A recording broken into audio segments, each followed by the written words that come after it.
I'm sure he's got concrete trucks coming in. I'm sure he's going to have sheetrock trucks coming.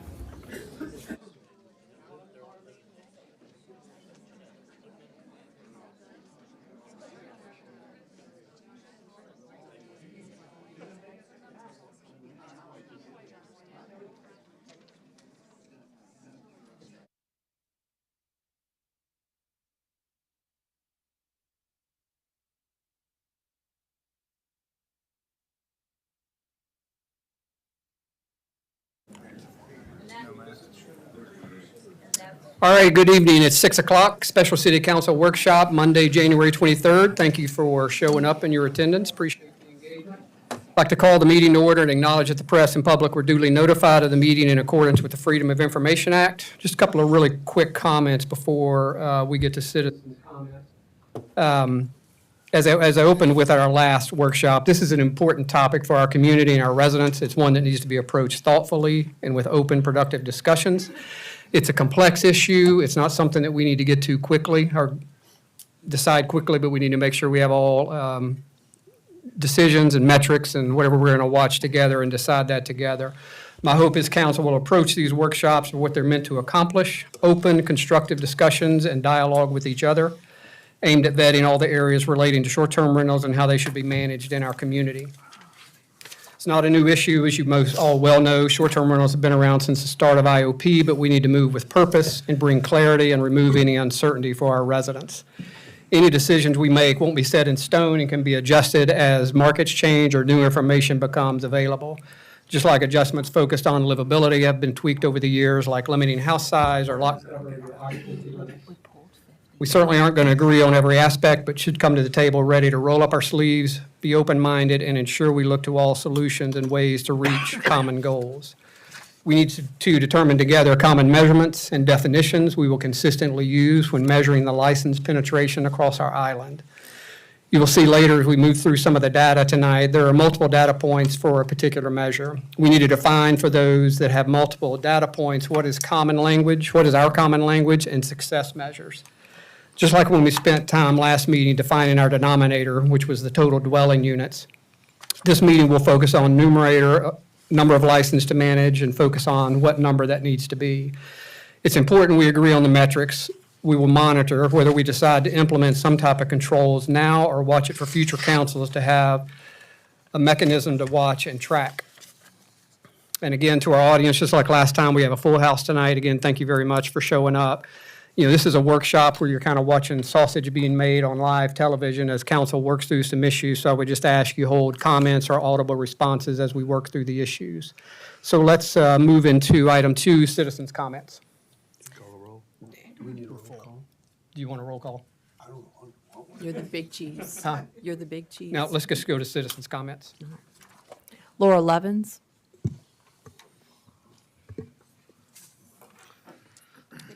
Laura. Oh, Yep, got thank it. you. Yep. Short person here. Good evening, members of the IOP City Council.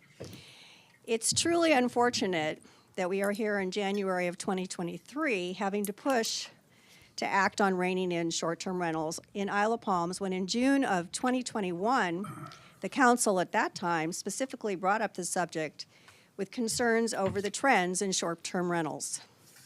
And I'm going to quote then Council Member Moy. At some point, I'm going to throw out the word moratorium. I think at some point we do need to consider a moratorium while the Planning Commission evaluates this, because we don't want to see, what we don't want to see is ourselves on the wrong side of livability. I fear for potentially passing a point of no return. There was then, that's the end of his quote, there was then discussion about research regarding short-term rental figures that had already been done by the Ways and Means Committee and whether it would be legal for the council to enact a moratorium. Councilmember Pounds then responded, and I quote, "I'm going to go ahead and let you know I don't disagree with any of your comments. We can spend a whole lot of time on the data on this topic. It's more about the trend. And what do you want things to look like in 5 or 10 years? And what decisions do you need to make today to get to that point?" Well, here we are today, not even 2 years out, and the trend is very clear. Our island is becoming a short-term rental business community, and we are losing our residential neighborhood communities. The figures as of mid-January 2023, and the paper was passed around, the current percentage of short-term rental units is at 38% of our total IOP dwellings units, and there are pending license requests that have come in since then that will bring that figure up to 39.5%. I went back through the listening sessions regarding short-term rentals that were held last year, and the two largest categories for concern to maintaining the status quo on short-term rentals were loss of neighborhoods, fewer long-time residents, and the quality and livability due to increases in noise, traffic, trash, and safety. Yes, this island has always had rental properties, but there has to be a balance. And by the way, a short-term rental license is not a right. It is a privilege according to South Carolina courts.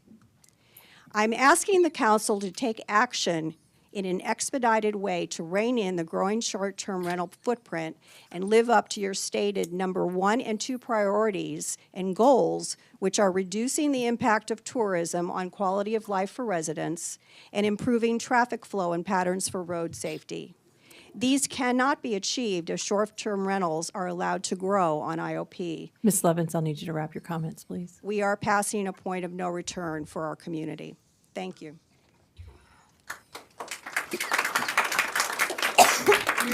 With Campson?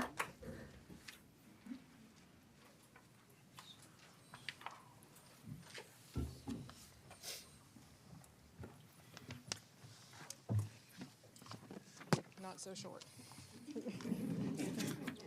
There we go. Is that better? Yes. Here we go. Our unchecked rental pool is growing year to year, month to month, and as we see tonight, week to week.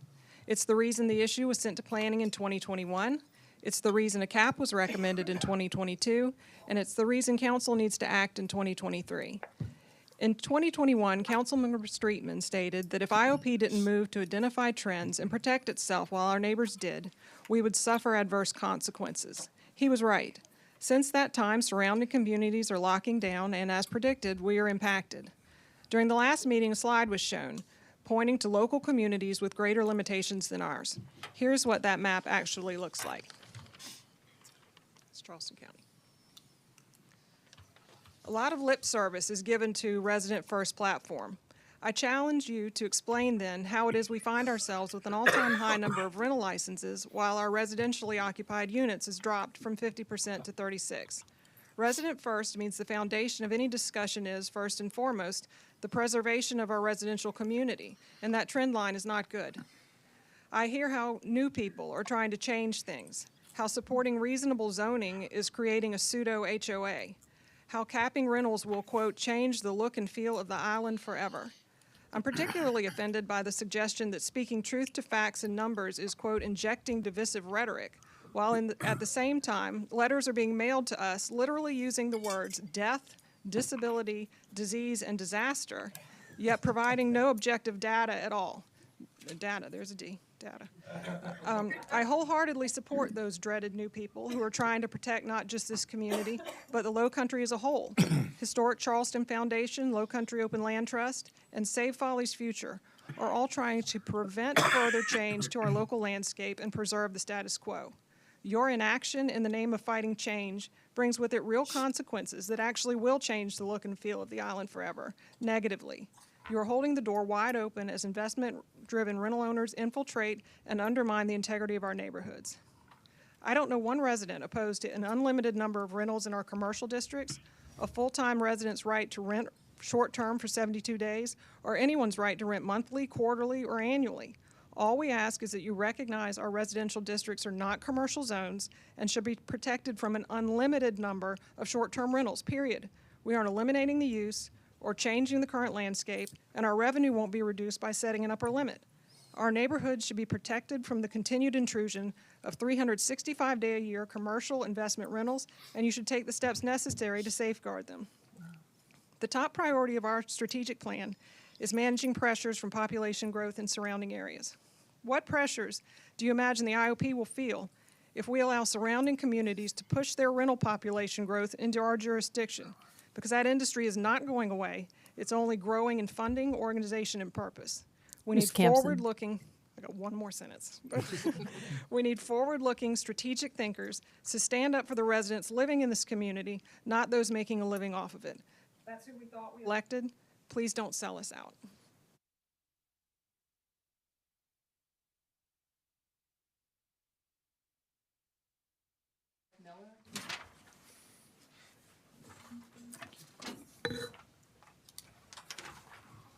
Thank you. Bev Miller, 3 Fairway Village Lane, and I'm speaking for Barrier Island Preservation Alliance. When each of you first considered running for council, I assume you each outlined your basic beliefs regarding the city and how you view it, so that decisions you make always come back to those tenets. We all have basic beliefs, and tonight we're asking you, as your constituents, to answer one basic question, because those you represent need to know where you stand. I watched the 50th anniversary video of Isle of Palms last week. It was really well done, and I learned something. It showed me that it's highly likely that those residents who have had the privilege of being raised in this paradise think exactly like those who decided to make their home here. Like the message I heard in the video, and what I hear from those who were raised here, we want to preserve, not change, what we have now. We are not divided. I don't believe any resident wants to ban STRs. You cannot change the past, but by golly, you can change the future.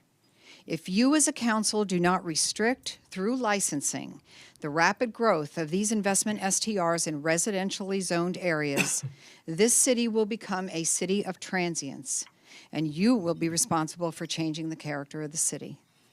Do not dismiss the BIPA survey. 68.8% of survey respondents, of which 92% were residents, want a cap of some sort on the number of short-term rentals. Too bad that specific question was not asked at the listening session. I've read minutes from prior years. I've watched and attended recent meetings of council, and I'm looking at short-term rental data and trends. And as we all hear this elected body debate and present arguments, we should be able to go back and read your basic beliefs that you ran on and pretty much gauge where you stand. But things are not matching up. So I'm going to ask each of you to answer this one question at any point tonight when you have the microphone. In 4 years, do you want the makeup of this city to be primarily residential with some rentals? Or do you want it to be primarily a rental community of transients with a few residents? That's the question. It's an easy question, requires a one-word answer. Residential or rental? Not primarily, you can't be primarily both. The answer should drive your decision as to whether or not to regulate short-term licenses. Focus on restricting investment short-term licenses, because that's what's opening the floodgates to those who have no vested interest in this city, no sense of community, and no understanding of our ordinances. Nor do they care, because they don't have a presence here. The exact opposite of a resident, no matter when they made this their home. If you do nothing to stop the rising trend of investment short-term rental licenses in our residential neighborhoods, Isle of Palms will cease to be the residential community espoused in your own strategic plan and comprehensive plan. Ms. Miller. So which is it? Last one. Residential or rental?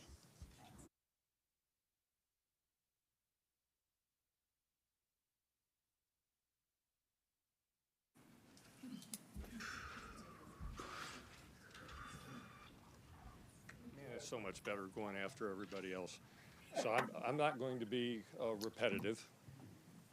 Short people lowered this. Let's start with council failed to pass a moratorium. I think if anybody paid attention to, it did not restrict anyone's rights that own property on this island. So for me, it was stunning. It was easy. It put a pause on something that should have been paused. And instead, and to my friend Rusty, he said, we must do our job. And I agree with that. I sat up there for 4 years wrestling with these same decisions, and here we are again. So the question is, what is that job?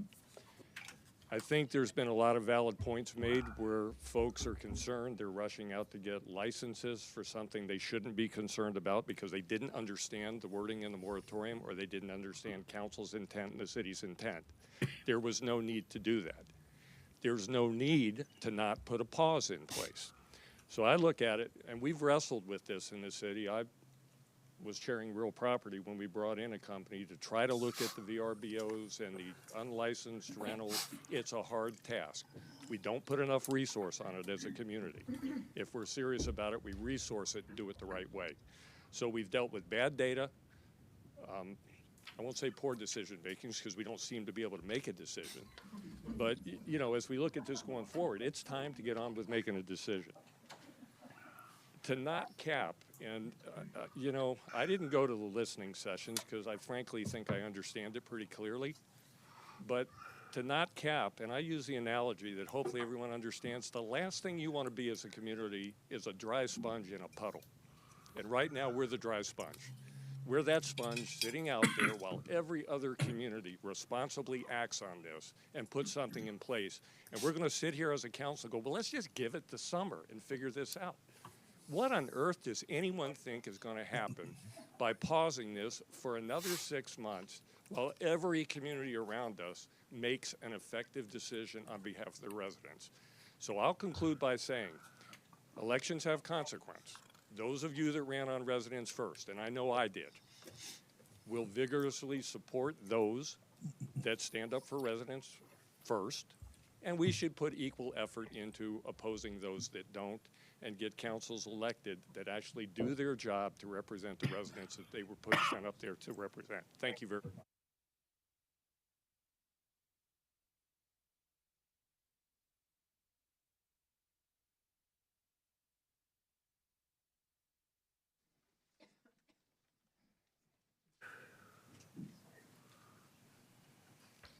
I hope you all aren't getting tired of seeing me up here. But I have one question for you. Did you all see Brian Hicks's Folly Beach commentary in the paper? Yep. About the soul of Folly Beach? You know, they're in a battle there for the soul. We're in a battle here for the soul of Isle of Palms. He did answer the property rights advocates. He simply said baloney. Okay? I think it's a good read if you haven't read it.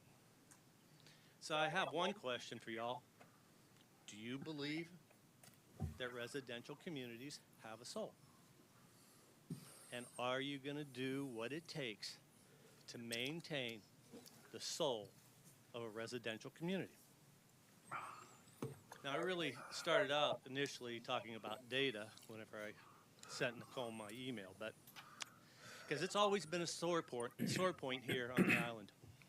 In my time on council, 2008 to 2011, it was very hard to get any real data. So I understand that problem. And I applaud you all for trying to agree on the data points. And I think, you know, the dwelling unit number that you have, 4569, it's as good as anything. But I am concerned about trying to remove numbers from this list of dwelling units. Because this is a systemic issue, and totals really do matter. Now, I see three options. Cap at 33% of the dwelling units that you have listed. That'll give you 1523 short-term rental licenses. Now, everybody says, but we have more than that now. Not a problem. You can issue rules that say, hey, if you have a short-term rental license and haven't generated any revenue for 2 years, that license goes back to the pool until you're down to 1523, and then maintain it from there. Or you can make adjustments to the licenses as we get more properties in here. The other thing you could do, change zoning and eliminate single-family residential districts so that the zoning would be internally consistent between short-term rentals and single-family residential districts. I'm just going to say good luck with that. And you can do nothing. And doing nothing, you force your electorate to petition for a referendum to do what Folly Beach is doing on February 7th. Thank you.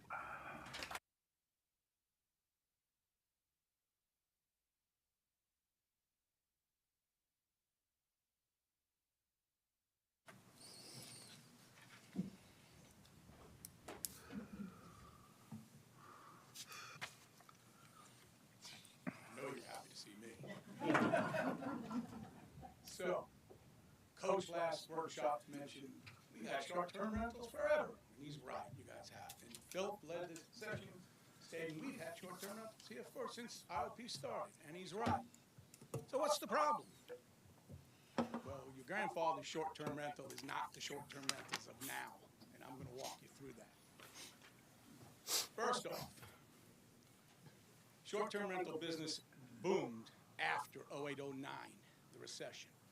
What happened, technology platforms were built and established, payment platforms were built, technology advanced, VRBO, Airbnb, everybody's comfortable paying online, everything changed. What else did that do, technology? It brought up new currency games with Bitcoin, never available before. It brought up new trading platforms in the stock market called up stock memes. How do those work for all of us? Okay? It's new doesn't mean it's good. Let's start with that premise. Short-term rentals have a cottage industry behind them. Cottage industry is all these companies that make money off of them now, and it's boomed and grown. We know there's realtors that sell properties and make commissions. We know there's property management companies. We know there's maintenance companies. Sometimes all three of them owned by one company. Nice little thing there, right? We've got companies that support them, cleaning companies. They provide supplies, baby carriages, chairs, you name it, we've got it. There's also attorneys that make a lot of money off of short-term rental here locally. There's also CPAs. I'm sure Mr. Ward knows that a lot of CPAs make money because it's a complex tax situation. So you got this huge cottage industry. There's also a nationwide cottage industry. So I challenge you to go online and start to Google up short-term rentals and what's available out there. There's buildstrwealth.com. There's shorttermshop.com. There's strsecrets.com. I can go on and on. How many are out there? So what do they profess? BRRRR. What the hell's BRRRR? It's BRRRR. It is the psychology behind STRs. B stands for buy. R stands for remodel. Next R is rent. You buy the property, you remodel it, right? You rent it, and then you refinance it. And you take the money out of the increased appreciated values, and you use it for the what? The next STR, that's the last R, which calls repeat. You can read this all you want. This is the model. It is highly leverageable. They encourage a 10% down payment. You might have to pay 15, 20, but depends upon your record. Mr. Santiago, I need you to wrap this up, please. Oh, you're killing me here. I'm sorry. You got to understand BRRRR. You got to understand the leverage. You also have to understand real estate markets go up and down. But when they go down, the STRs are your high-risk investments. You guys have three assets. You have the homeowners who live here year-round. They're one of your key assets. They're the most secure. You have the second homes. They're the next most secure. Then you got STR, and they're the beta. They're the high risk. When the market goes down, do you think the people that are losing value in their properties take care of their properties? When the rents go down, what happens? It's a cycle down. Tony, we need to wrap up. Everything down. Do not mess with STRs, guys. You're going to get burnt. Protect us.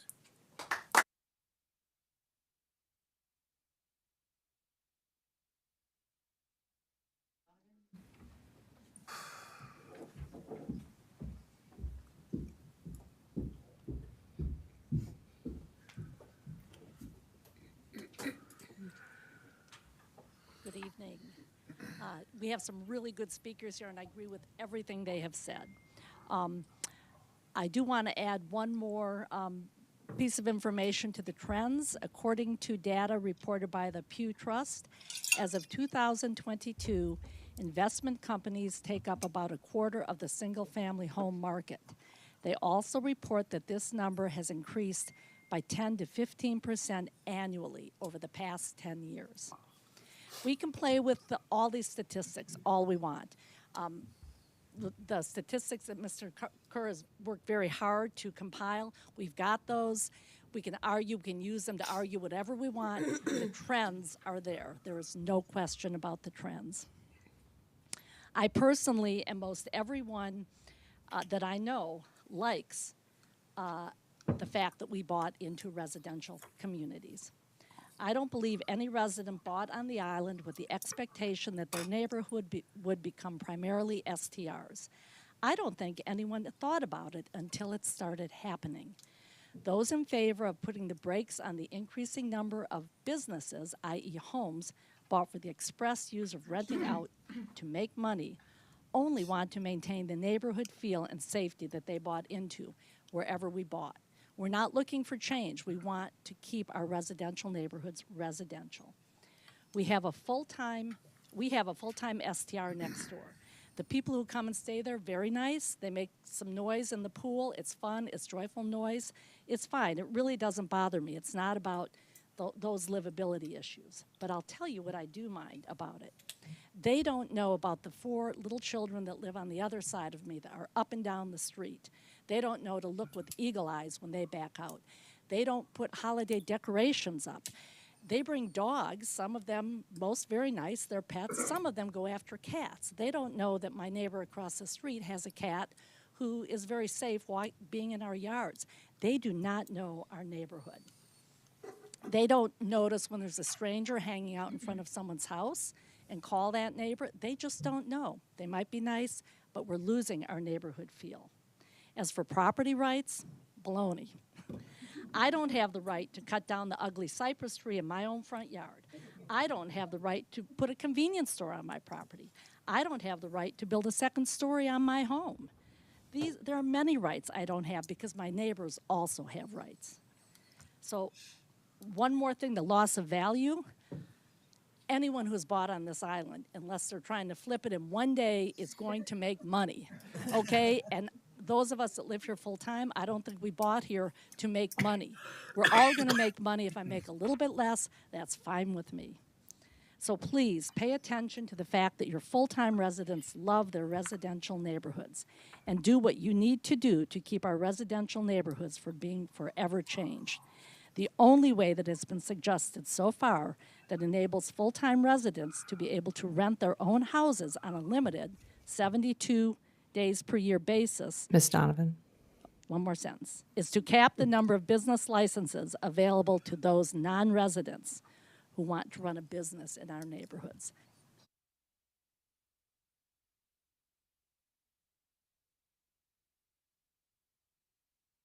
Rod Turnage.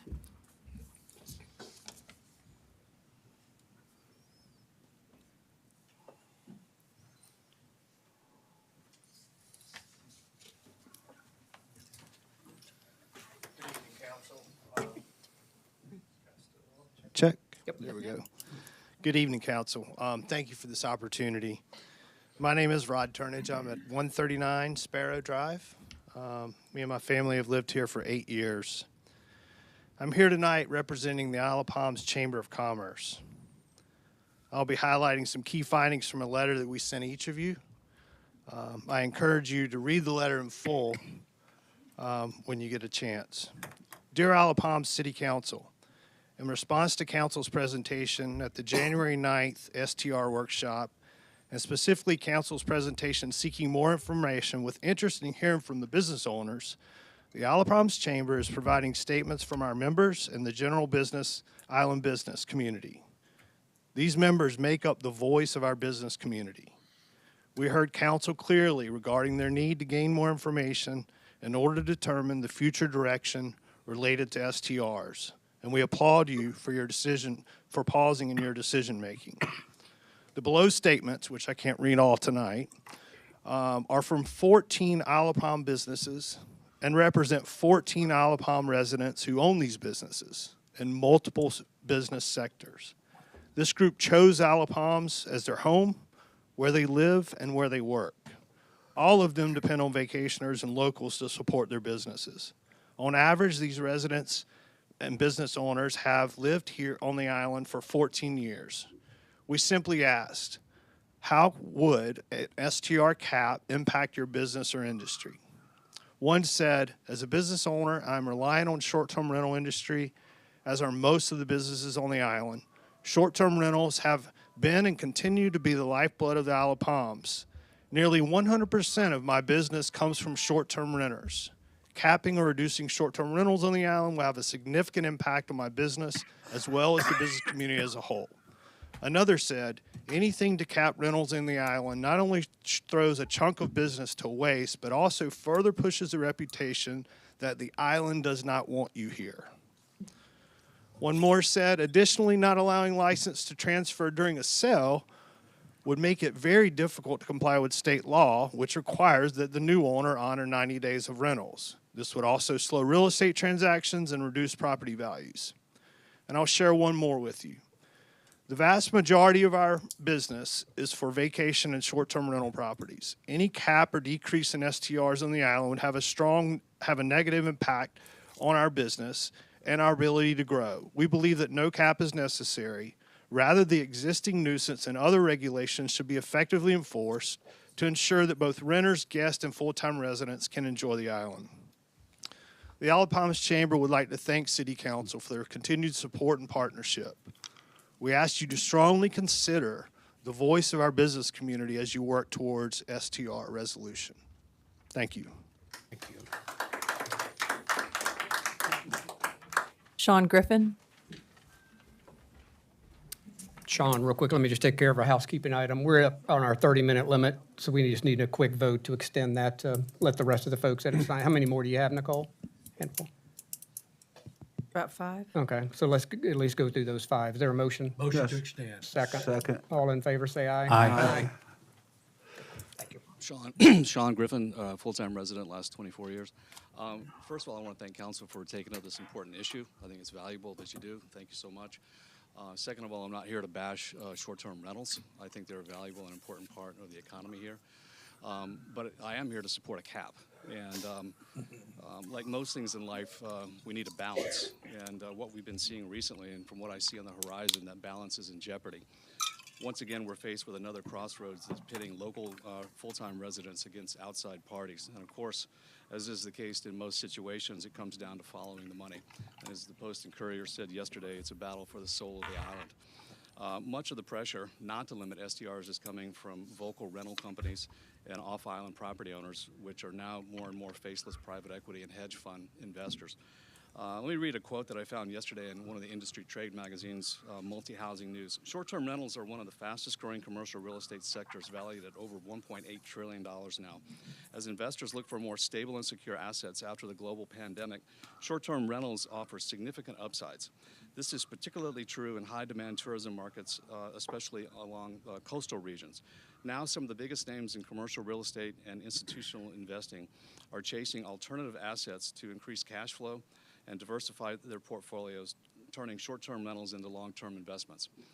It's amazing how many solicitations I see on a weekly basis. Like Tony was saying, you just Google it, and there's a whole new market asset class for STR REITs, 1031 STR funds, don'tbealandlord.com, and they're all targeting markets just like this. Unfortunately, this unbridled growth in the ST market has its consequences. A recent survey in Porch.com, which is a housing and rental market website, over half the respondents said that when STRs get into their neighborhood, they disrupt the neighbors' peace and quiet, create safety issues, allow unvetted strangers into a neighborhood, bring renters that don't care about the neighborhood, bring renters that come and go at all hours of the night, and their property values have decreased or they will decrease over time. A large percentage of other respondents stated that they've had problems selling their homes or selling their homes will be harder when the time comes. Respondents to the survey also mentioned a plethora of other issues like parking problems, noise, house parties, and overall quality of life. As you're probably aware, several states, including Rhode Island, Washington, Arizona, Massachusetts, et cetera, have STR regulations in place. And as you know, other South Carolina communities are also acting. So now's the time for IOP Council to respect its fiduciary responsibility and protect the rights of voting residents and not the opinions of the STR juggernaut, no matter how much external pressure they attempt to create. Most of you were voted and based on your commitments to uphold our residents' first policies. And we need you to make the tough decisions that residents voted you in to make. Despite the short-term increases in STR rental taxes, the long-term implications of STRs are not worth the damage to the community and loss of important residential neighborhoods. Please don't be the council that lets the soul of the island fade away, bowing to corporate interests and neglecting the people who actually elected you. Lastly, I hope you won't bow to the pressure of the lawsuit coming up on the zoning ordinances that you passed. I think you saw an overwhelming percentage of people, especially on number 5. Hope you'll keep up the good fight on that. Thank you.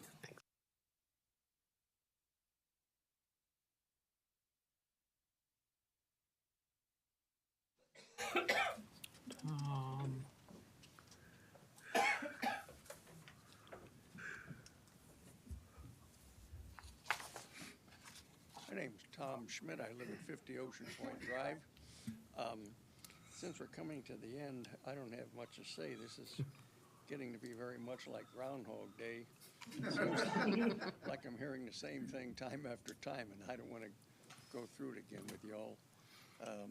Just know, Council and Mr. Mayor, that we here in the audience, your constituents, truly appreciate these sessions and your willingness to listen to us. I would only say a couple of things. I don't know when it had the nice handout we got didn't say this, but maybe later on I would be interested in hearing how many STR licenses have been issued since December 1st. You know, what's really happening. And secondly, I'll just make this comment that the vast majority of the meeting, people present at the meeting,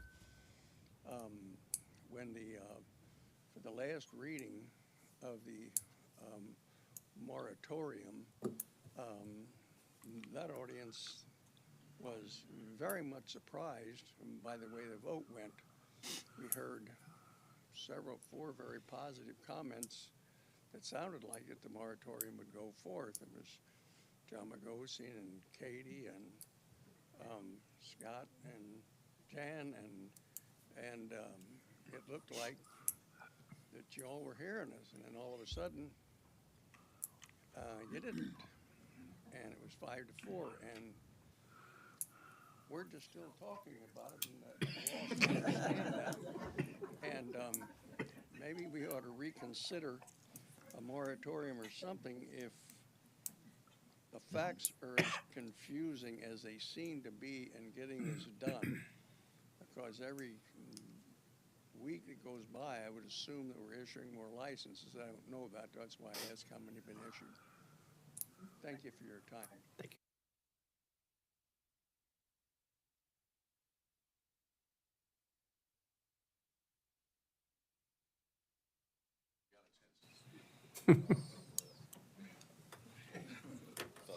Rejected.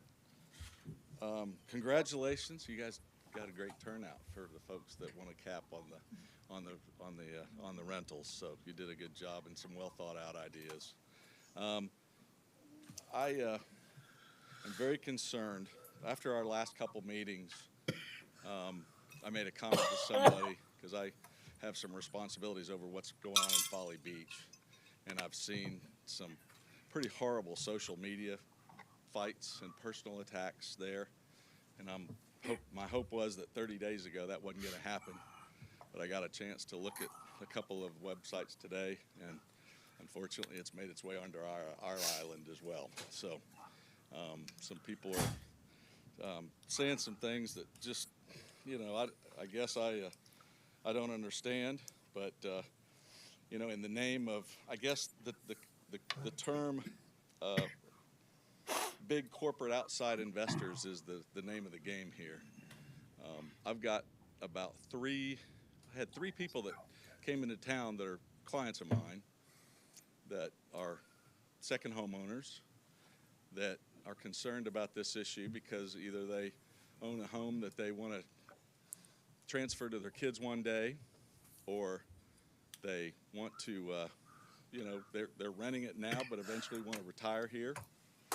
And I'm hearing that if they're not residents and voters between now and voting time, you don't really care what they think or what they're interested in. And I invited them to come here because I wanted to show you what a big corporate interest is. They're individuals. There's maybe one or two. We've heard some slick presentations about what some articles. We can find articles about just about anything that sound pretty nefarious, just like anything on the web, certainly.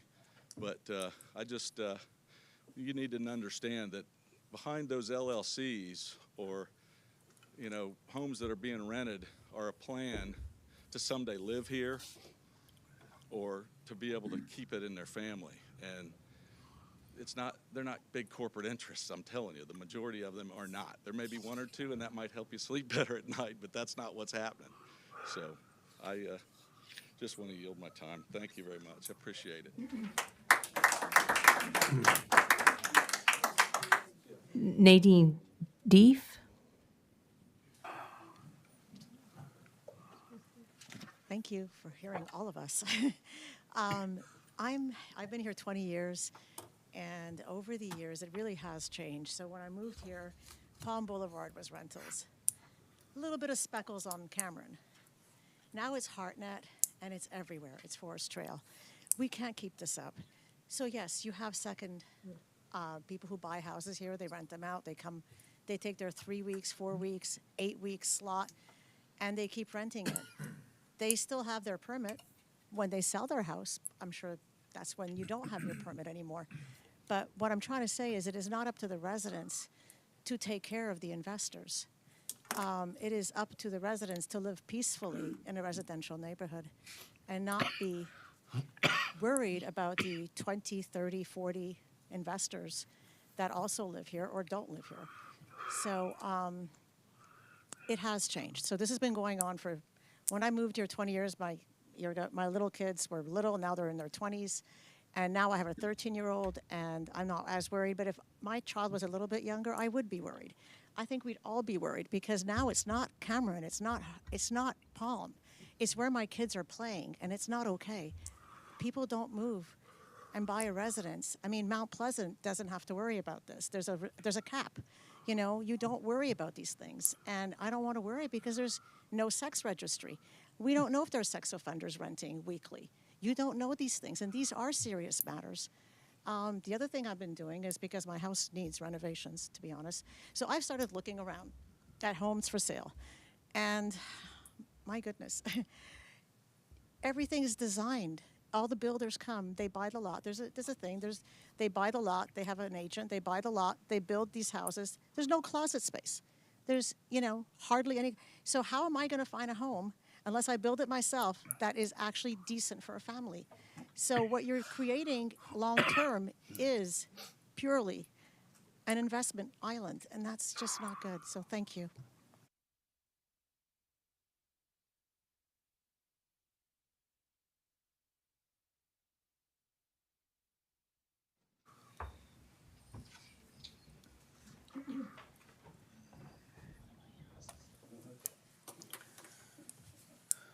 Hi, good evening, Council. Steve Fallon, 25 Oyster Row. I wish I came up here with a bunch of statistics and numbers and hard facts to present to you, but I don't. I'm thinking more in terms of anecdotally about what's going on. And you've heard it mentioned here several times, but what we're dealing with is a changing marketplace here. And I'm not sure you can use the past to look forward to the future. I don't know about you folks, but when I drive my car, I listen to business news. And every time I go someplace, I hear a commercial for investments to be made in short-term rentals.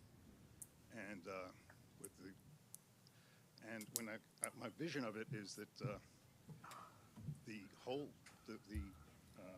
the face of the buyer is changing, and it's going to be corporate.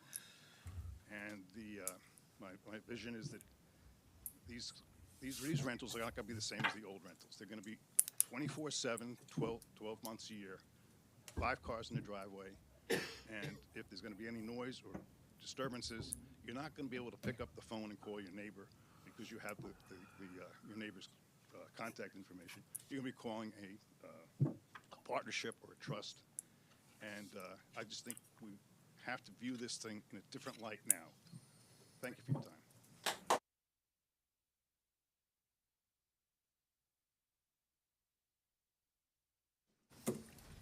Edward Nem.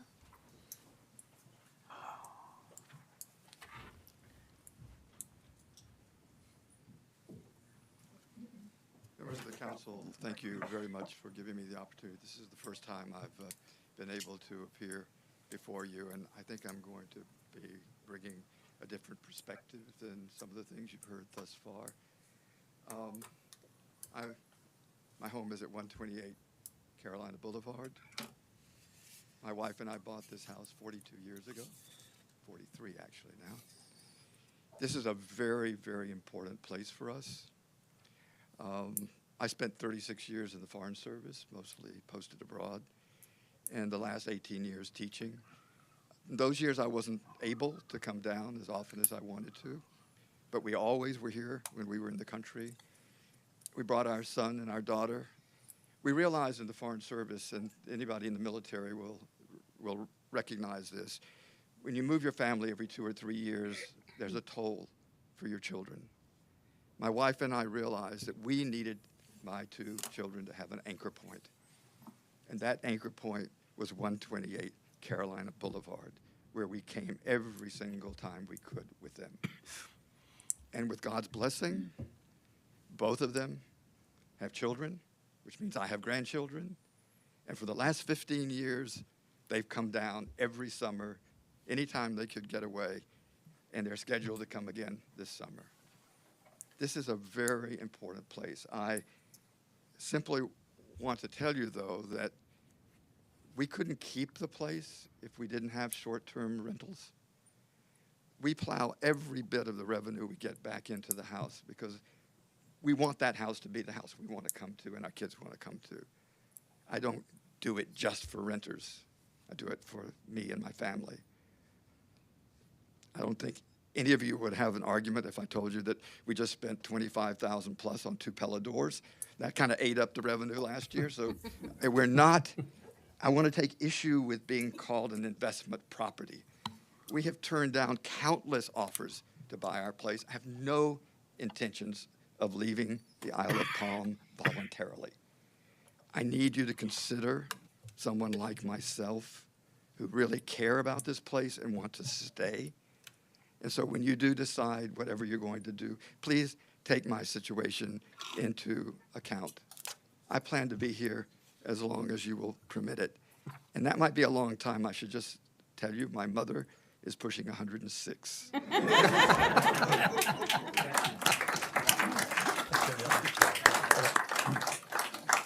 All right, thank you very much for attendance and speaking and keeping it civil. That was good. Appreciate that.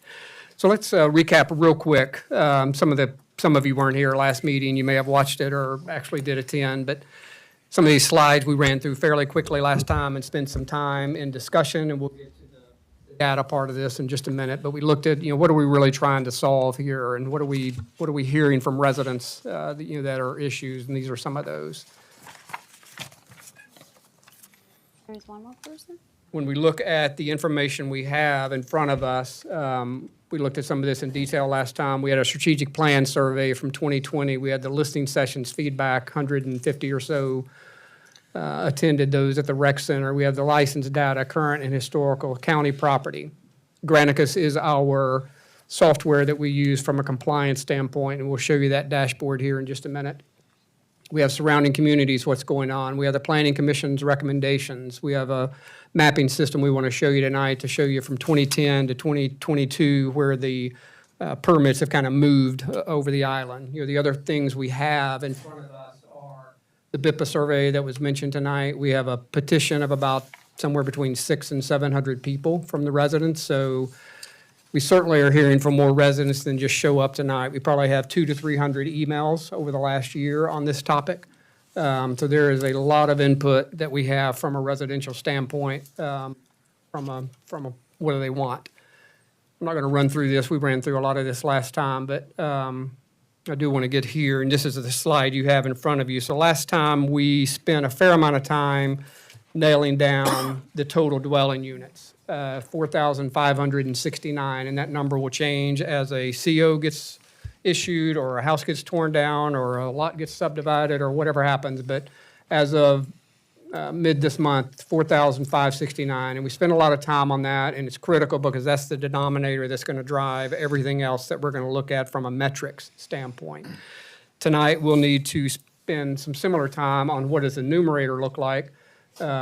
It's very easy to say, well, right now we have 1,724 licensed. Well, that's kind of the headline, if you will, at 38% of our total dwelling units, but we'll look underneath that here in just a minute. So Desiree, I'm going to turn it back to you. I think we stopped last time, kind of in the middle of this slide, and let you keep walking through it. Sure. And again, this is what you have in front of you. If you don't have a copy, I can loan you mine. Yeah, it's also attached to the agenda that's posted online. That and some notes on the second page that explain some of the adjustments that were made to the county data. We talked about our baseline was the Charleston County property tax records for 2022, and we've merged that data with our licensing data from the city. So this has changed from the last time that you looked at it. The change is essentially since that date, we have issued 23 new rental licenses. That's why the total of STRs, you can see under all residential parcels, is now 1724. Last version was 1701. That number does not include pending applications. On the second page, you can see those notes. Pending applications include, there's 34. Of those 34 applications that are pending, 27 have been pending for a month or more. So that means somebody submitted an application, they have not paid the invoice, they technically don't have a license from the city. So they're still in the process. So those numbers are not included in that total number from the shard. We're looking at total issued licenses and the date at the top. That's the as of that date. That's how many licenses have been issued. Another point I wanted to make is that this is for short-term rentals only. I think I heard at some point the question asked about long-term rentals. We're not looking at long-term rentals in this analysis. We can certainly run that report and communicate and share what that number is, but this is only short-term rental licenses issued as of January 20th. So from last time, you can see that the increase of total of short-term rental licenses to total dwelling units increased from 37 to 38%. The way that the data is structured, you can see the percentage of different types of dwelling by single-family dwellings. Excuse me, Desiree, can I ask you one question? Sure. On the number? This also doesn't include 56 properties that are known to be operating as rentals that are unlicensed. Is that correct? That is correct, and that's note 7 from the second page.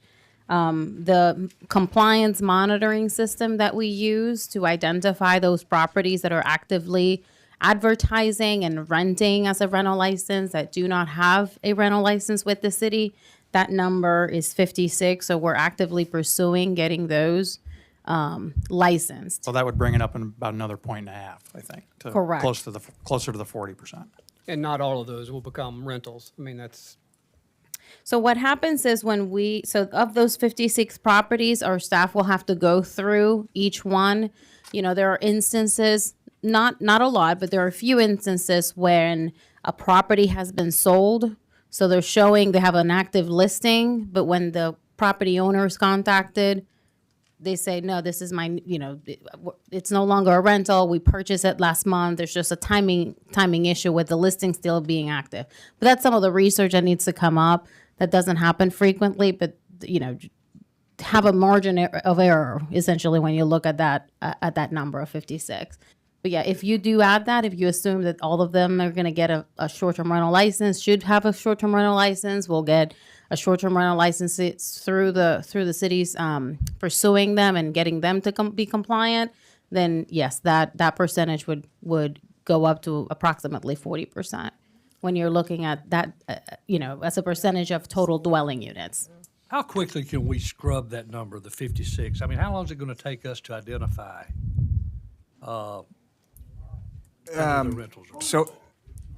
So the 56 have already received a letter, an enforcement letter, and I can tell you that the challenge with those is they're not registered, so we don't have a 24-hour contact phone number. We're going from the tax records. We're sending notices to the same location that their tax bill goes to.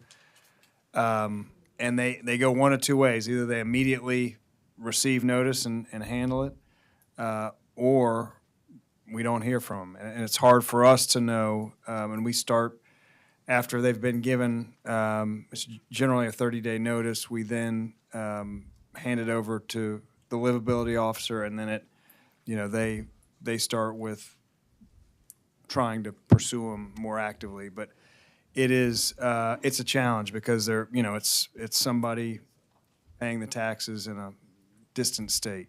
It's not as easy as just making a phone call and they come in. But the recourse for having an illegal rental is just purchasing a license. We That's don't correct. penalize them or refuse a license or anything else. They Well, just have to pay whatever it costs for the license. Once they would get to a point of, Hey, folks, can we keep the chatter down? Really, you can hear it all over the room. So this is a work session for us. Thank you. we would expect that they would be issued a citation if they've avoided, points of contact, trying to make contact with them. And maybe the best thing to do is table this conversation. Yeah, I think this gets to the enforcement and Okay, resourcing sorry. and things of that nature. But, just from a number standpoint, we've got to decide, should we be including these if they're active rentals? We just don't know. They're not in the licensing. But I think this goes to the heart of us, and Douglas, I don't know how you do it with the staff that you have, but we need to stand up a function to not only monitor but manage the short-term rental inventory on our own and get you some help. So I hope at some point in time we do discuss that and stand this function up. Well, that's the reason I asked the question, because I think it should have been tabled to begin with. The work session. Well, the numbers do matter, I Rusty, get I think, it. as far I as get country. it. And the fact that we have 56 that we haven't been able to attend to, that's revenue to the city, and it's also compliance issue that we're not addressing. I would just. Why is this off? Why is this off limits? I mean, we're talking about short-term rentals, and we're trying to get a handle on the number of short-term rentals that we have, and I can't understand why we wouldn't be allowed to talk about short-term rentals in this meeting. Please, somebody clarify that for me. For me, Mr. Mayor, I don't have any problem talking about any of it, but the number only increases by 0.9%. It goes to 38.9% if you add to 56. The point of it is, it doesn't really matter to the discussion that we have before us today. Are we going to limit short-term rentals or not? Let's not get hung up on the weeds of 0.9% tonight. That's what matters, in my opinion. I agree. So one I last- think the main thing is that we've gone from arguably 1,624 in 2020 to 1,750 or whatever the number is, what you want to add back. I mean, there's in the short-term rentals, we don't realizing there's accuracy issues and compliance issues that we need to address. I think the main point is we've increased dramatically over a short period of time. And we need to know the numbers in order to follow the trends. I mean, so many people that have spoken have talked about things, wanting to keep the island the way that it is, and we like it the way that it is here. But how do we know how it is and how it is changing if we don't actually know the numbers? I mean, the numbers shouldn't lie. So I just think that's really, I mean, and you guys are, Desiree and Douglas, I believe, are doing a wonderful job of trying to track these numbers. I definitely think you all need help. But, I think that's the first thing that we got to do is figure out where we are in order to figure out where we're going. To that end, Mr. Mayor, last meeting, we agreed on the handout that's been given out to everybody that these are the numbers and that this is how we're going to come up with the numbers. So what is the denominator that we're really talking about? I've listened intently to everybody that spoke. Everybody that spoke, with the exception of Tony, said that they were concerned about residential neighborhoods. I'm right there with you, residential neighborhoods. Well, if that is what the concern is, when I believe that it is, then the denominator is not 4,569. The denominator is 3,103, because that's how many single-family houses and dwellings we have. That excludes condominiums. That excludes the hotels. That excludes all of the properties in Wild Dunes and Front Beach that were specifically built and designed for short-term rentals. So let's look at what we're actually wanting to deal with, because the numbers change substantially. And if we do that with 3,113, and then we look at how many short-term rentals are there for single-family residents, they're 860. We're then talking about, and everybody that spoke said, we don't want to deal with people that are 4%ers, people that are permanent residents that are renting their house as a permanent residence. Again, I agree. If you take that out, that's 162 people you take out. So now we're down to 697 short-term rentals that we're dealing with. If you put that number on the top and on the bottom you put 3,113, the number's 23%. So it's a much different number than the number that is being bannered around. I mean, last week I got an email from a guy that said it was a 60% number. I mean, so let's just get real on what the numbers are, and then let's deal with it. And if we want to, as a council, and if we want to, as citizens of Isle Palms, to restrict that number, fine. Let's talk about a cap on that number and not the bigger number that includes all of the multifamily residents that all have their own HOAs. If they want to restrict short-term rentals within that HOA, that's their business and they can do so. The people that don't have HOAs and the people that are being infiltrated, if that's in fact happening in the middle of the island, are people with individual houses, single-family residents. So let's start with that number, Mr. Mayor, if we can, and then let's look at, of that number, 697, let's call it 700, how many of those are active? I've got two neighbors that have 3 licenses that have gotten them in the last 3 months, and they're not active. They have no intention of them being active. Desiree has a software program that talks about inactive licenses or licenses that haven't been used over the last year. She says it's 20%. I don't have any idea what it is, but let's figure out what that is. Let's get to a hard number, and then let's make a decision as to whether or not we want to cap that number. Thank you. Thank you. Desiree, you got more on this page, or what's your? I did want to address a question that Councilmember Bogosian brought up at the last session, referring to the section in this schedule that talks about the distribution of 4% and 6% dwellings over time.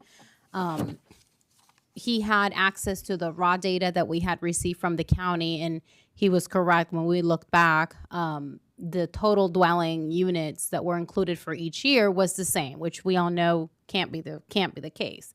So you can see in the notes section at the bottom, we've been able to identify that the county data had indicated for every historical year, they included automatically, for whatever reason, I guess that's how their software works, the current dwelling units for 2022. So the baseline was the same. So what we did was run a query in that data set and eliminated all of the properties that were built after the year that we were looking at. So for 2020, we took out, to get to the total dwelling unit for that year, we took out anything that was showing in the database as constructed past 2010. So I just wanted to address that. Take a look at that note. We're really confident in the numbers that are shown in this updated schedule. But this is part of the challenge. We're getting data from the county. We have to, all of the notes explain the reason it needs to be adjusted because there's some nuances that it doesn't account for. And I just wanted to address that question from the council member from last month and point to that note at the bottom that explains how we were able to take out some of the parcel units in 2020 that really didn't in 2015 and 2020 that didn't really make sense. So you can see there that the 4% primary residence and another note on this, the 6% investment property section at the bottom does not distinguish between short-term rental, an investment property that behaves as a short-term rental and has a short-term rental license, and those that are 6% but second home. So it's just a 4 and 6% distribution. That's all I had, Mayor, to add to the note. I think the notes page that we just talked through, I think we've talked about most of that. That's just a reference. So when you're looking at the schedule, you can look at that and understand some of the adjustments that were made, and it explains those. And then it also addresses the pending short-term rental applications and those that we're actively pursuing that are currently advertising, renting, but non-compliant with the city. And we talked about Granicus a couple of times. Again, that's just the software package that Douglas and the building department have that is our compliance software. So Douglas, you want to? Yeah, thank you, Mayor. So what you're seeing on the screen now is their dashboard. So when we go onto their system, this is what we see. Key points of information that we look at here in the top left, 1539, and this now is probably a week or 2 weeks ago that we took this screenshot. But that 1539 is the number of dwelling units that they have successfully identified. So what their software does is it goes out. It's generally, I think, referred to as a web crawler.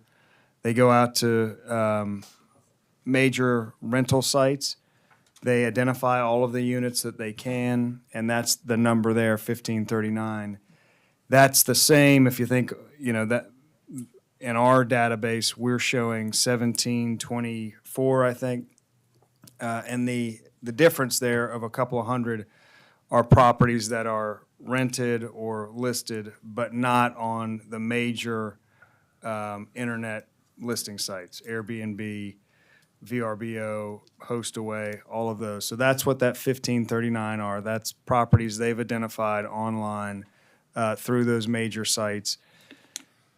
The number... Douglas, real Yes. quick, sorry. So major sites, but they're looking at 50-ish sites. Yeah. I mean, not just the top 3 or 4. I mean, Yes, they're 50-ish they sites. look. So they've indicated to us they look at 60 sites. I looked at them. I only recognize 5, 6, 7 of them. It gets way down. What I would tell you they are not doing is the very localized, kind of just Isle of Palms or very kind of specific websites. And there's obviously a couple hundred more beyond the 1539 that are being marketed or rented in some way. Do they pick up our local realtors?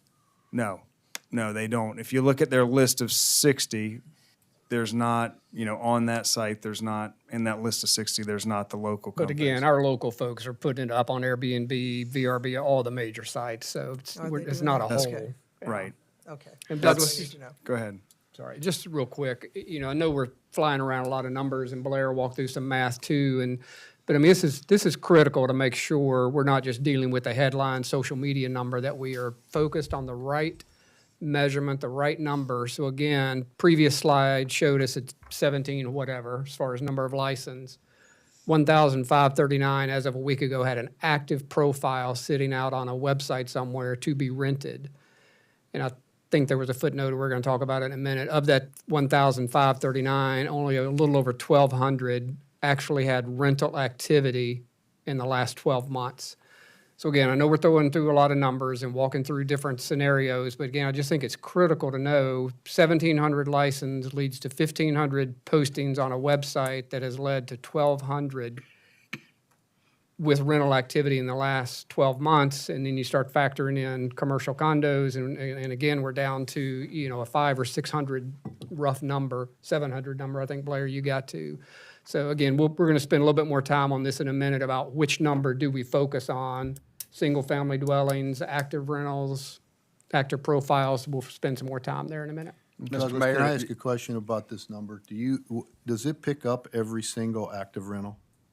No, I would say if you wanted to get every single active rental, you'd have to go back to the 1724. We know that some percentage of those is not active, but to me, that's a more realistic number. Yeah, so this misses a lot of the active rentals if it's not on VRBO or some of those sites. Oh. It is on it's on all the gets major all online. those major ones. Yes. But if it's on some private or local Exactly. one for rent, it will not pick it up. That's So I don't, exactly right. again, I think we all have to go into these numbers with our eyes open on exactly where the numbers are coming from and the shortfalls of the number, because too many times we've hang our hat on some number that comes out and make decisions on it when it's, you know, it is what it is. It's not an accurate number. It's a gauge, and I think this Granicus is mostly used for compliance factors, is to identify any listings that don't have a license. It's our tool to do that. I wouldn't put a lot of faith into saying that we only have 1,539 active rentals on our licenses being advertised on the island, and only 1,200 that have been rented in the last 12 months. To go on that would be, I think, an error on our part. But it's looking at 60 sites, right? So, I mean, I don't know. Could be. I think it's pretty accurate, but that's Well, debatable. you may. I think it's not. Is there any way, Douglas, to weed out multifamily and only look at single-family residences with Granicus? We could do that. We can. I mean, I think that's what we're hearing tonight is the residents, the single-family residents. So let's focus on that and what's there, and let's get good numbers on that. Yeah, Blair, I didn't hear that. What I heard is that we have roughly 1,800 licenses and 40% penetration. And I think what we're trying to do is get on a path here to carve this down to 1,200 or something less than that.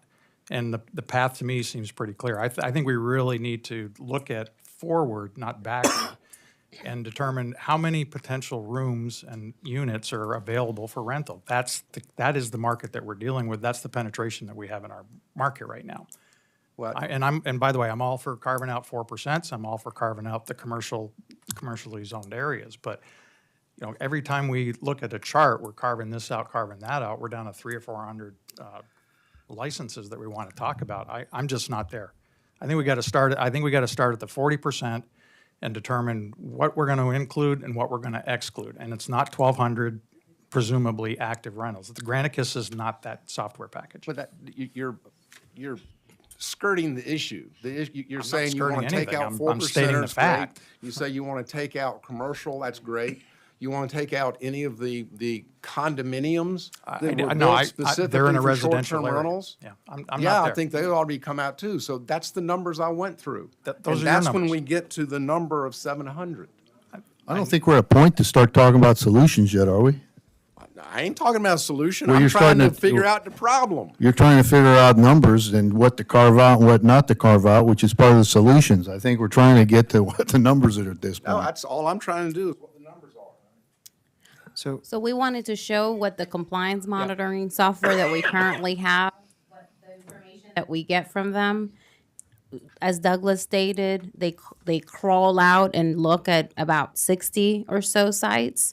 We've looked at other similar compliance software systems. It's the same. None of the ones we've looked at will guarantee that they're gonna scour and look at 100% of the websites that are there. I think that there is a belief that the majority, the major market share of short-term rentals would be included in those 60 or so websites that they are looking at, but it's not going to be a perfect number. You know, there will be ways for people to, you know, not be included in some of these websites. So it's always going to be some fluidity with it.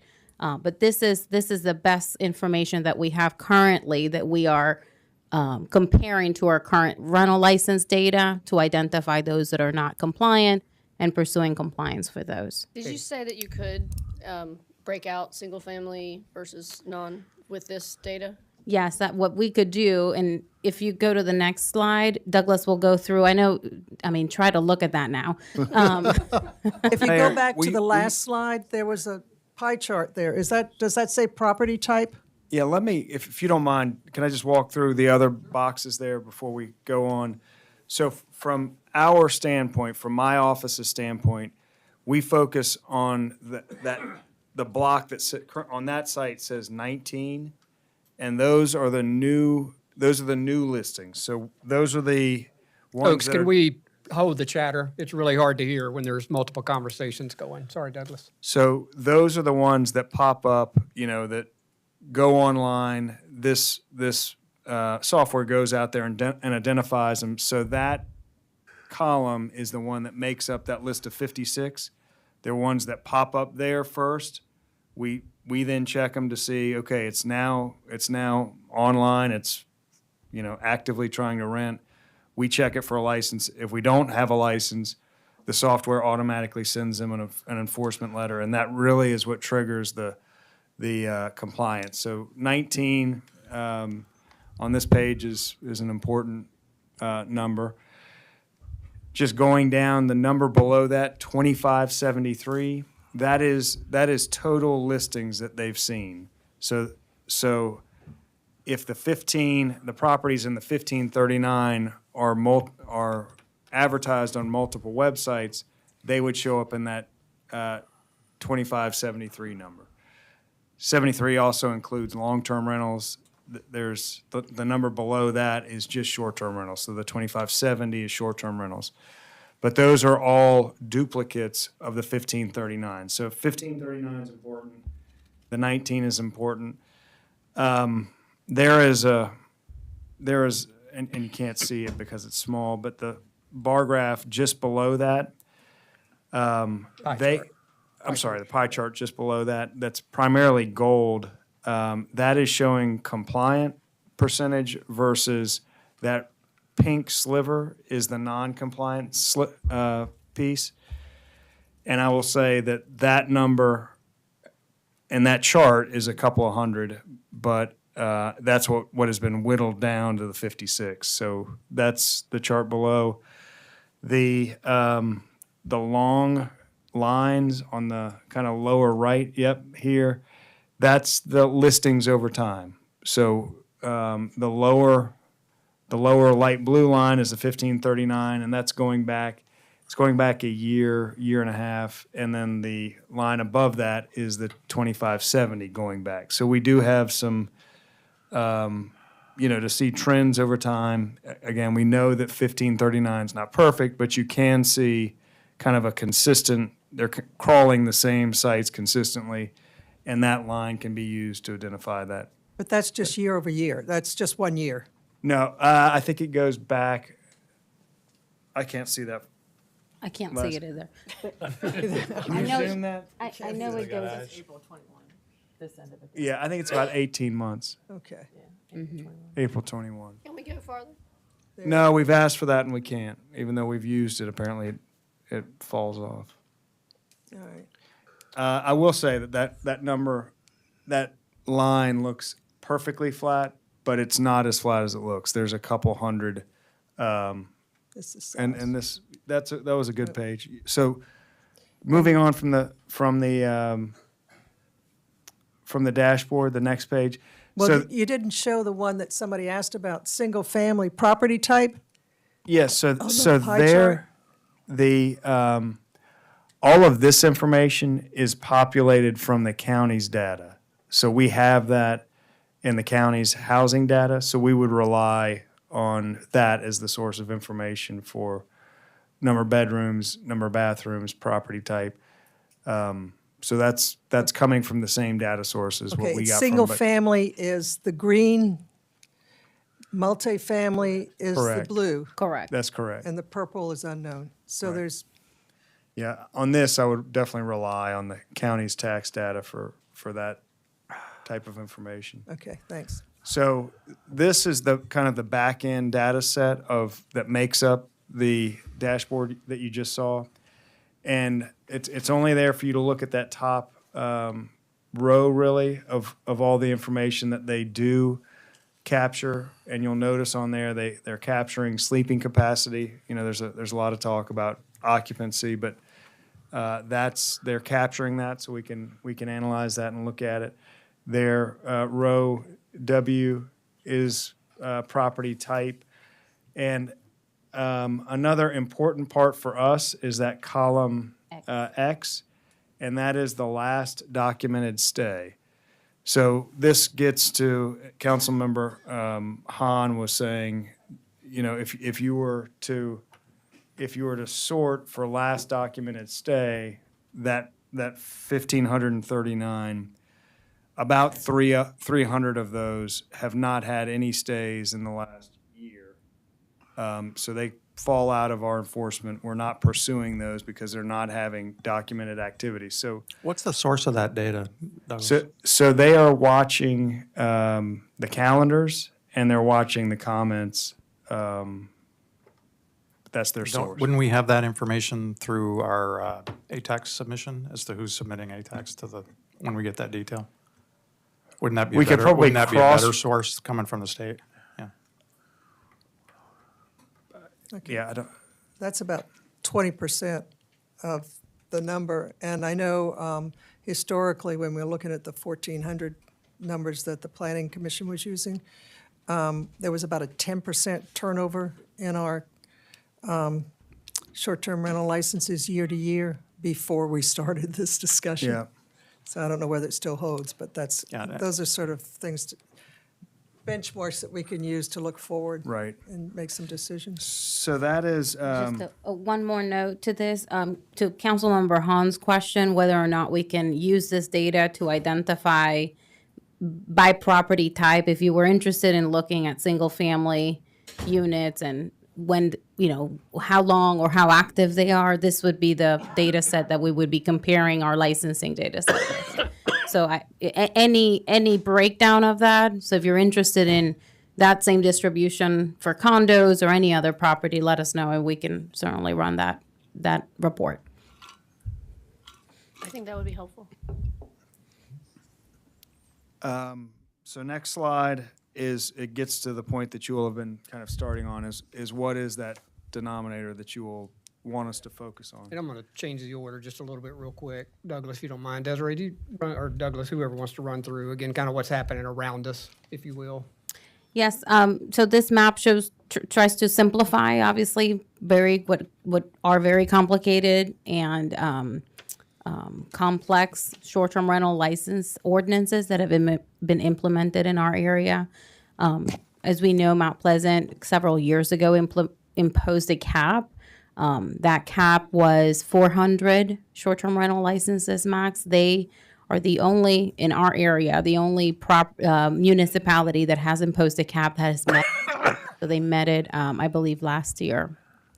Sullivan's Island, as y'all know, since 1990, no new short-term rental properties are allowed. No new short-term rentals.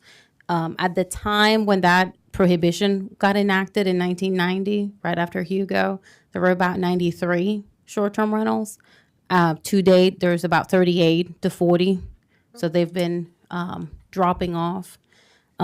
City of Charleston, they have no cap, but they're very restrictive. They're essentially limited to just very specific sections of areas of the city. They have a very comprehensive and robust system for monitoring and enforcing and managing their restrictions. Charleston County, similar.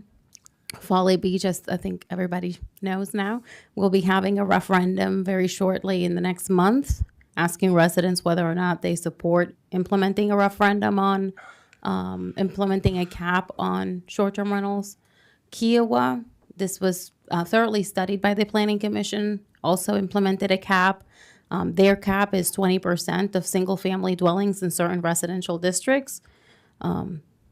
So that number changes as new dwelling units are constructed. So there's a little bit fluid. Seabrook and Edisto have no cap to date. So just wanted to share that with you. And Charleston County hit on the county. Charleston unincorporated. County they don't have a cap, and this would be the unincorporated areas of Charleston County that are not already in a municipality. They don't have a cap, or But very again, restrictive. Very restrictive. yeah. Correct. What's that mean, Desiree, very restrictive?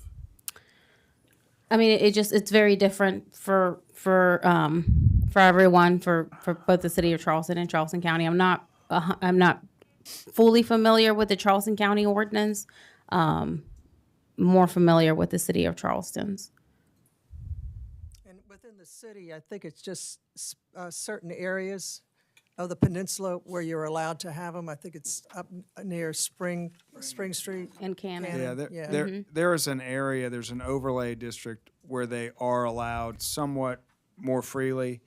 When you get into other parts of the peninsula, they're allowed, but they have to be a historic house. The owner has to be on site.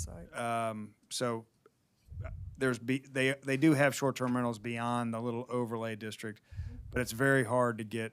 There's a lot of conditions that would have to be met to have a rental in those locations. So very challenging. My impression from reading it is that they want to discourage or prohibit full houses being rented out like we do. So I think we're a slightly different condition than they are. I would agree. Yeah, for us, the owner cannot be in the house when you're renting the property. Yeah. For them, that's a requirement. The owner has to be in the house, and I think that in and of itself deters a lot of the potential rental activity by requiring an owner to be in the house. Okay, thank you. We seem to be more like Kiowa than any of the others up there in terms of being a resort, having a mix of single-family, multifamily units that are primarily for resort living and renting, I think. So that's my opinion. So Douglas, I think let's go ahead and walk through the GIS maps. And I know, because I'd like to, we want to keep these to about an hour and a half, so I wouldn't mind having a hard stop at 7:30. So let's Okay. So this is a software that we have in the building department. It's ArcGIS. It's basically a mapping software, but it is fed databases and then generates maps on those databases. And we can make these public. We've talked about making them public where residents could, or anybody could go on, they could see kind of various maps that would be generated by our office. So we wanted to show an example of that. We also thought it was interesting to map these over time a little bit. And so we've done 2010, 2015, 2020, and 2022. And I would say what is striking to me in these maps, and we'll just kind of flip through them, is what the trend that the Planning Commission identified and made recommendations to you all about capping by zone. So they found that the back section of the island is really where the increase was located, which was really the basis for their recommendation. So here's 2015. You can see they're still kind of sporadically around the island, still very heavily on the front beach. Amy, can you expand the map? Just kind of focus on that more than, it's kind of interesting. Thank you. Yeah. Thank you. Yeah, that's good. So Amy, if you go forward one.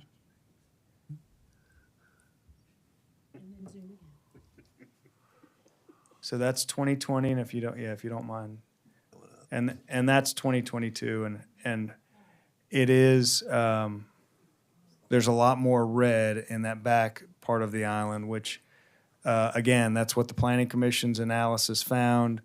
That was the basis for their recommendation of implementing a cap on that back area of the island. Any questions about the mapping software?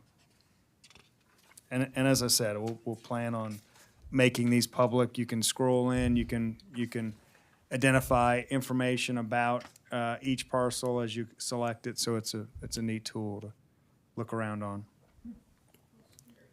And so just, Amy, if you'll, let me go back. So just to kind of give you a quick visual. Oops. Hey, I'm driving. If you just have a quick visual of 2010 compared to 2015 to 2020 to 2022. It's a nice visual to see kind of where they're moving, you know, some drop off, some come on, so I mean, it's not static data, obviously, so. These are in the deck that the public could pull these up and blow these up themselves. yet. right? Yes, It's one's- not on the deck, it's not in the deck yet? Yeah, I don't know that these were posted, were they? These are not posted, so these are just static screenshots of what the map can do.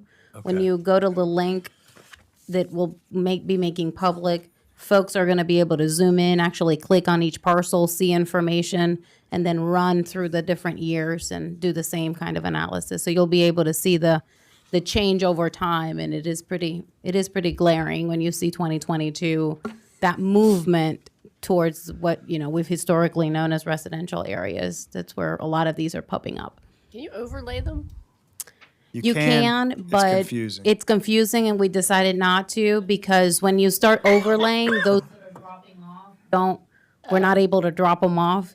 So when I first saw it overlaid, I said, "Holy," you know, it just looks like the entire island is covered with short-term rentals.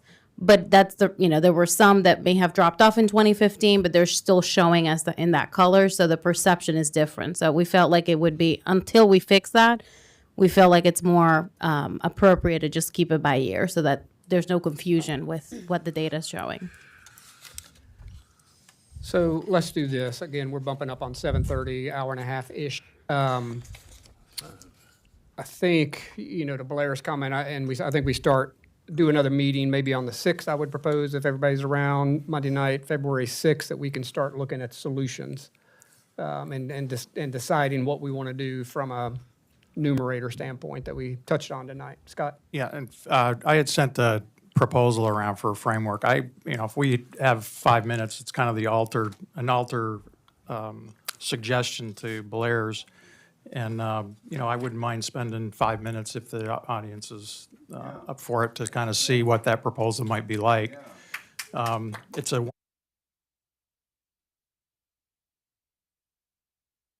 that up on the screen. I'd like to just kind of walk through it and just give, we don't need to go into it in too much detail. I am kind of a one-pager. Bear with me while I get my readers on. And let me hand these down the aisle here. Desiree, real quick, can we put the 6th on the calendar? Absolutely. Looking at council more than anything. Monday the 6th. February 6th. What? Just one page. Do we have a meeting on the 7th? Pass them around. Do not. Okay.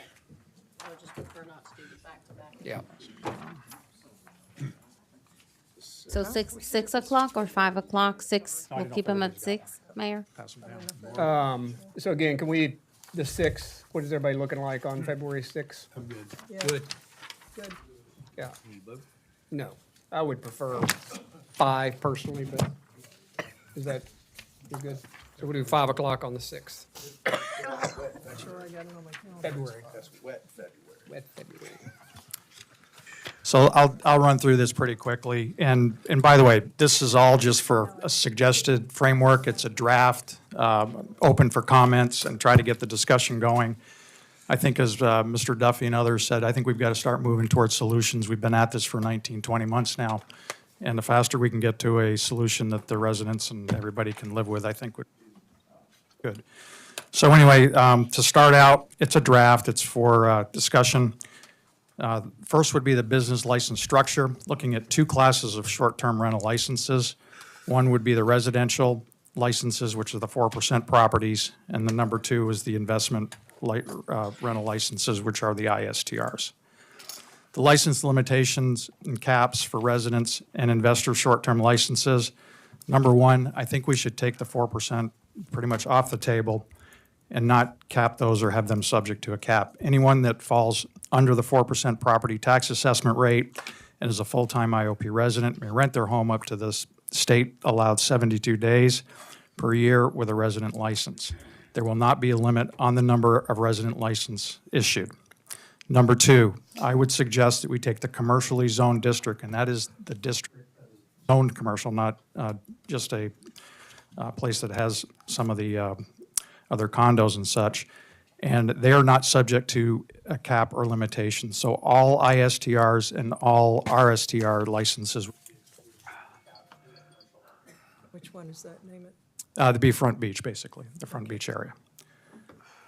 Calculating the ISTR cap then goes to the residential zones. I think we should include all residential zones, not pick winners and losers. And everybody's been talking about the infamous third. You know, that bar's been kind of moving up and down. I think we say that the third only applies to the residential zones, and it is for the ISTRs. We're going to exclude the residential ISTRs. That number would have to be calculated. And let me explain why I think we should include all the residential zones as one.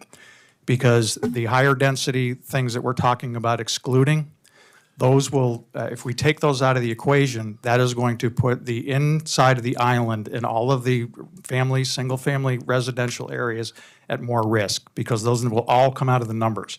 So by pulling those out, we're going to put the middle of the island and the family residentials at higher risk and much higher penetration. Other considerations, the following would apply to investor licenses. No impact on IOP revenues or current license holders. So we're concerned that we're going to lose revenues. Nobody's trying to take anything away. We're just trying to put a cap on the upper limit. And anyone holding a current license can renew their license. So we're not going to take there's no desire to take anything away. Commercial zone area at Front Beach would be excluded from any caps. Number 3, active license criteria. An investor license must generate at least $20,000, and that number can be up or down, that's for debate, annually, or we look at a number of days as a potential framework, or their license will not renew, would be considered dormant, and be returned to the license pool. Number 4, transferability. I don't have a good answer for that one. Consideration to be evaluated for family transfers and grandfathered properties. That's something that council really needs to discuss and dive into. We heard a gentleman here tonight that's concerned about his property being able to send it to theirs. Transferability. Consideration be evaluated for if an investor sells property, the ISTR will return to the license pool and the new property owner can apply for a new STR license. ISTR does not automatically transfer with a property sale. Number 5, wait list.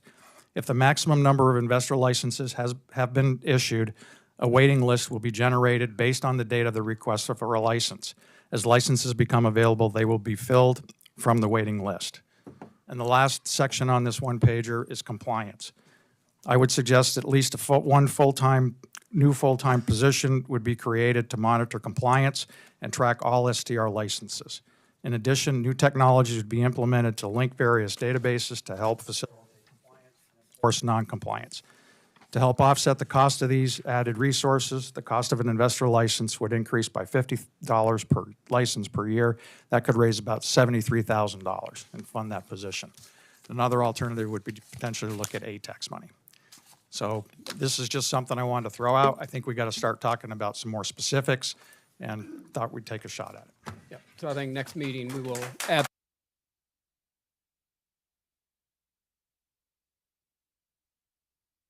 No further business? Motion to adjourn. Second. All in favor, say aye. Aye. 7:37 off record. Thank you all.